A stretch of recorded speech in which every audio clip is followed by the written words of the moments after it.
CPC का order 33 के rule 1 से लेकर के 8 तक की डिस्कस करेंगे।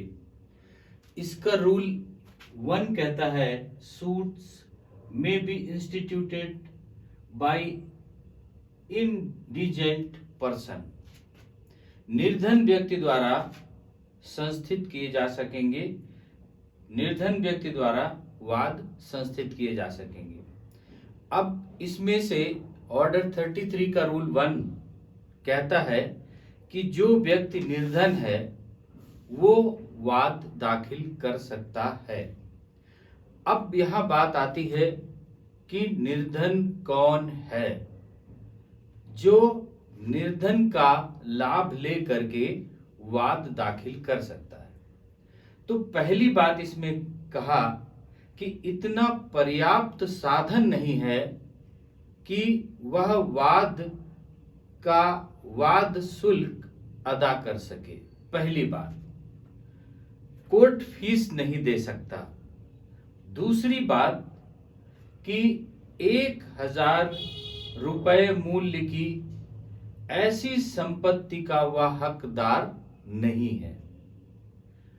अब 1000 रुपए की संपत्ति की जो बात आती है वो बात जो वाद दाखिल किया गया, जो वाद कोर्ट में प्रार्थना पत्र दिया गया, वो प्रार्थना पत्र देने की तिथि और उसके सुनवाई की तिथि के बीच में उसने 1000 रुपए की अर्निंग के द्वारा कोई भी संपत्ति न ली हो, उस बात की करते हैं।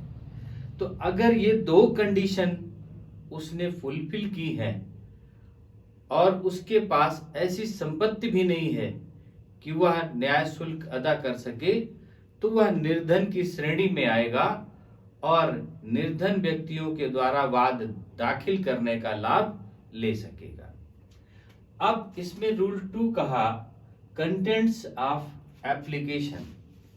रूल 2 में कहा कि इसमें एक चीज और है, रूल 1 का में कहा निर्धन व्यक्तियों के साधनों की जांच।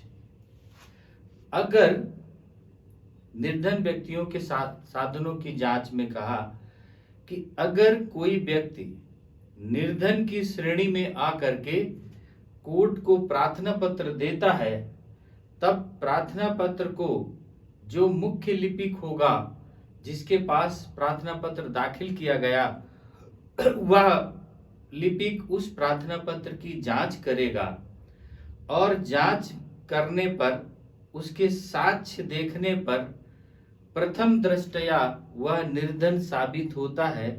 अगर ऐसी रिपोर्ट उसके द्वारा जांच के पश्चात लगाई जाती है, वह रिपोर्ट न्यायालय के समक्ष प्रस्तुत की जाए, तो कोर्ट उसकी रिपोर्ट को मान भी सकता है और स्वयं भी जांच कर सकता है। ये बात रूल 1A में कहा। अब बात रूल 2 की है कंटेंट्स ऑफ एप्लीकेशन। रूल 2 में कहा कि आवेदन की विषय वस्तु, जो एप्लीकेशन दी जाएगी उसमें से क्या क्या उसके कंटेंट्स होंगे। तो वाद लाने की आज्ञा लेने के लिए या निर्धन व्यक्तियों के तहत वाद दाखिल करने के लिए हर प्रार्थना पत्र पर जो आवेदन दिया जाएगा, उस प्रार्थना पत्र पर प्रत्येक पैरे के साथ में उसकी विशिष्टियां लिखी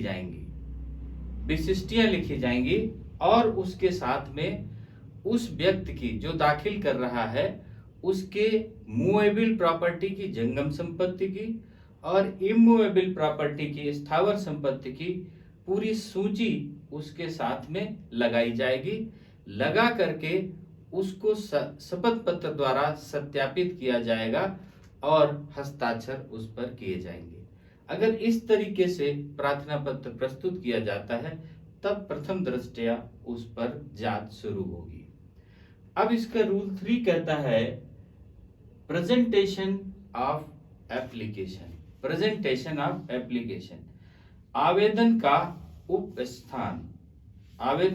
उपस्थापन। अब इसमें कहा कि जो प्रार्थना पत्र है वो कौन देगा। तो या तो जो वादी है, जो वाद दाखिल कर रहा है, वो स्वयं प्रार्थना पत्र दे सकता है, या तो नहीं दे सकता स्वयं प्रार्थना पत्र, तो उसका जो प्राधिकृत अभिकर्ता होगा उसके द्वारा उसको प्रार्थना पत्र देना होगा। और अगर वह स्वयं प्रार्थना पत्र दे रहा तो उसकी जांच होगी। अगर प्रस्तुत अभिकर्ता द्वारा दे रहा है, ऐसा अभिकर्ता जो उसके बारे में उसके प्रश्नों के उत्तर दे सके, तो उसके उत्तर से उसकी जांच होगी।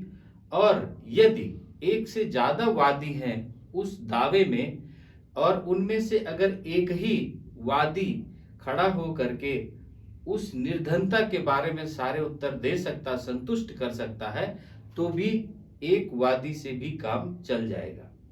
ये बात रूल 3 भी है। अब रूल 4 में कहा एग्जामिनेशन ऑफ एप्लीकेंट। एप्लीकेशन दाखिल हो गया, रूल 4 में कहा आवेदक की परीक्षा। जब एप्लीकेशन कोर्ट में दाखिल हो गया तब फिर उसका एग्जामिनेशन होगा, किस बात के लिए, कि वो निर्धन है या नहीं है, इस बात के लिए। तो इसमें से रूल 4 कहा गया कि जब जो अभी प्रारूप कहा गया उस प्रारूप के तहत उस वादी ने न्यायालय में प्रार्थना पत्र दिया है या उसके अभिकर्ता के द्वारा दिया गया है और न्यायालय ठीक समझता है, तो आवेदक या उसके अभिकर्ता से उस दावे के गुण पर और आवेदक की संपत्ति की जांच कर सकता है। उसके लिए अगर आवेदक ने स्वयं प्रार्थना पत्र दिया है तो वह स्वयं उससे क्रॉस करके, उसका एग्जामिनेशन करके वह निर्धन है या नहीं है वो जांच कर सकता है।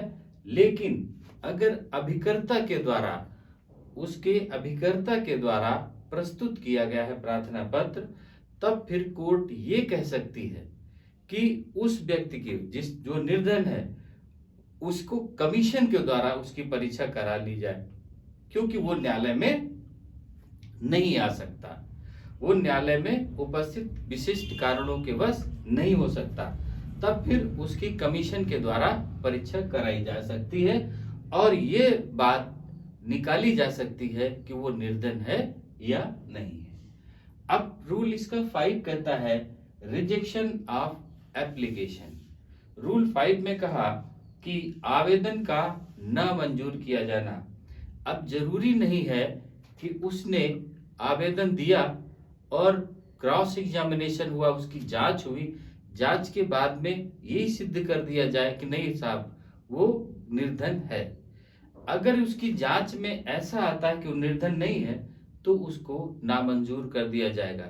अब निर्धन नहीं है के लिए क्या होगा कि इसमें पहली बात कहा कि जो रूल 2 एंड 3 है वो पूरे के पूरे सेटिस्फाइड करता हो, रूल 2 एंड 3। और उसके बाद दूसरी बात कहा कि आवेदक निर्धन हो इन जांचों से। तीसरी बात इसमें कहा आवेदक जिसने दाखिल कर रहा जो वाद, उसने दाखिल करने के 2 महीने पहले अपनी कोई संपत्ति ऐसी न बेची हो जो उसकी स्वयं की हो। और चौथी बात इसमें कहा कि उसमें कोई वाद हेतुक कॉज ऑफ एक्शन प्रकट होता हो। अगर कॉज ऑफ एक्शन नहीं प्रकट होता तो वो दावा दाखिल नहीं होगा। और पांचवा कहा कि वो किसी विधि से बाधित न हो, किसी रूल से उसको प्रोहिबिटेड, प्रतिबंधित न किया गया हो दावे को दाखिल करने के लिए। लास्ट बात इसमें कहा कि उसने फाइनेंस के लिए कहीं पर एग्रीमेंट भी ना कर रखा हो कि जैसे दाखिल होगा वैसे उसको पैसा मिल जाएगा, ऐसा भी ना कर रखा हो। तो अगर ये बातें उसने नहीं कर रखी रूल 5 के अनुसार, तब फिर वह व्यक्ति जांच में निर्धन है तो फिर कोर्ट उस पर ऑर्डर करेगा कि वाकई में ये व्यक्ति निर्धन है। अब रूल 6 में आता और अगर नहीं है तो उस प्रार्थना पत्र को रिजेक्ट कर देगा। अब रूल 6 में आता है notice of day for receiving evidence of applicants indigency. Rule 6 कहा आवेदक की निर्धनता के बारे में साक्ष्य लेने के दिन की सूचना। अब जब ये बातें पूछनी है उसको निर्धनता के बारे में, तब रूल 5 के आधारों की जांच करने के लिए कि प्रार्थना पत्र का कारण देने का वास्तव में है तो उसे मंजूर किया जाए, और वास्तव में नहीं है तो उसे नामंजूर किया जाए। तो ऐसे साक्ष्य के लिए कि वह निर्धनता का साक्ष्य अपनी कोर्ट में आकर के दे, उसके लिए कोर्ट जब प्रार्थना पत्र दिया जाएगा तो उस पर एक डेट फिक्स करेगा और उसकी नोटिस 10 दिन पूर्व कम से कम जो विरोधी पक्षकार हैं उन्हें और प्लीडर को दे दी जाएगी। उनकी सूचना, लिखित सूचना या नोटिस उसके विपक्षी को और प्लीडर को 10 दिन पहले दे दी जाएगी, ताकि वो उस जो डेट फिक्स की गई उस तारीख को उपस्थित हो और देख सके उसको। अब रूल 7 इसका कहता है प्रोसीजर एट हियरिंग। अब 10 दिन के बाद की रूल 7 इसका कहता है सुनवाई में प्रक्रिया। अब 10 दिन के बाद, 10 दिन के पहले कि वो डेट फिक्स है, उसके 10 दिन के पहले कोर्ट में वो लोग, उनको नोटिस प्राप्त हो गई। अब कहते हैं कि उसकी प्रक्रिया क्या होगी, प्रोसीजर क्या होगा उसकी सुनवाई के लिए, वो बात रूल 7 कहता है। तो डेट फिक्स होने के पश्चात दोनों पक्ष की परीक्षा कोर्ट कर सकता है, और जो परीक्षा कोर्ट के द्वारा निर्धन व्यक्ति की ली गई है उस पर दोनों पक्षों की बहस सुनेगा, दोनों पक्षों की बहस सुनेगा, और बहस सुनने के बाद उसका एक लेख तैयार करेगा, उसका एक नोट बनाएगा, और नोट पर देखेगा कि रूल 5 के अनुसार, रूल 5 के आधारों के अनुसार, अगर वह रूल 5 के आधारों के अनुसार अगर वह व्यक्ति स्वयं दावा दाखिल कर रहा तो रूल 5 के 2, 3 और 5 सब क्लॉज के तहत, अगर अभिकर्ता के द्वारा दाखिल किया जा रहा है तो रूल 5 के सारे नियम के तहत अगर वह खरा उतरता है तो फिर उसको दावा दाखिल करने का निर्धन के लिए उसको ऑर्डर करेगा। अगर दावा अगर ऐसा नहीं है तो वह उसको दावे को रिजेक्ट भी कर सकता है तर्कों को सुनने के बाद में।